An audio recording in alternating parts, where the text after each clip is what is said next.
Skipping breakfast is often framed as a smart metabolic strategy. Eat later, reduce calories, extend the fast. For many people, it feels disciplined and efficient. But while the focus is usually on weight loss and insulin, something quieter is happening inside the gut. And that hidden response may be working against long-term health. The gut microbiome follows a daily rhythm, just like the rest of the body. Beneficial bacteria expect regular signals of feeding and fasting. When those signals are predictable, microbial balance is maintained.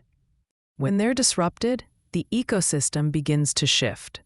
Skipping breakfast changes that rhythm more than most people realize.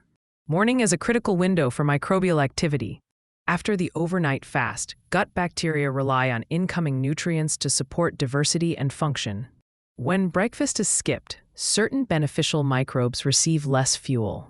Meanwhile, bacteria associated with inflammation may gain an advantage. The gut doesn't interpret this as fasting. It interprets it as irregular feeding.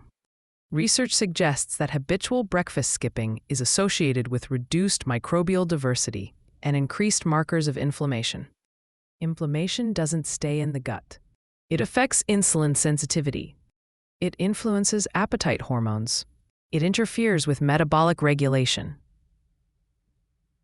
What feels like a metabolic shortcut may quietly increase physiological stress. The gut and immune system are tightly connected. When the microbiome becomes imbalanced, the gut barrier weakens.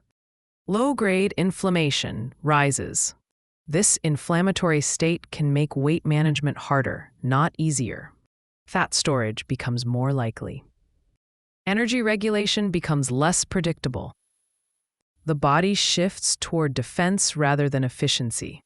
Many people assume these effects only matter for digestive health. But the gut communicates with the brain, liver, and fat tissue. When gut signals are disrupted, appetite becomes harder to regulate, cravings intensify, blood sugar control worsens, metabolism feels inconsistent, even when calories are controlled.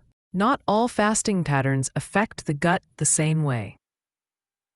Skipping breakfast often delays nourishment into a period of rising stress hormones. This combination amplifies inflammatory signaling. In contrast, eating earlier in the day while ending meals earlier supports both circadian rhythm and microbial rhythm. Timing matters, not just duration. The gut responds best to predictable cycles. Regular meals earlier in the day provide substrates that beneficial bacteria rely on. Fiber, protein, and polyphenols help maintain diversity and reduce inflammatory species. Fasting still occurs, but overnight when the gut is better adapted to rest and repair. When gut rhythm is supported, inflammation decreases. Insulin sensitivity improves. Appetite signals become clearer. Energy stabilizes. Weight loss becomes more sustainable because metabolism isn't fighting internal stress. The resolution is clarity. Skipping breakfast isn't neutral for gut health. For many people, it disrupts microbial balance and increases inflammation. This doesn't mean everyone must eat early. It means gut health should be part of the fasting conversation. Fasting works best when it aligns with biology, not when it overrides it. When the microbiome is supported, metabolism becomes more cooperative. And when internal systems work together, progress feels easier instead of forced. Weight loss isn't just about eating less. It's about supporting the systems that regulate energy in the first place. And gut health is one of the most influential systems of all.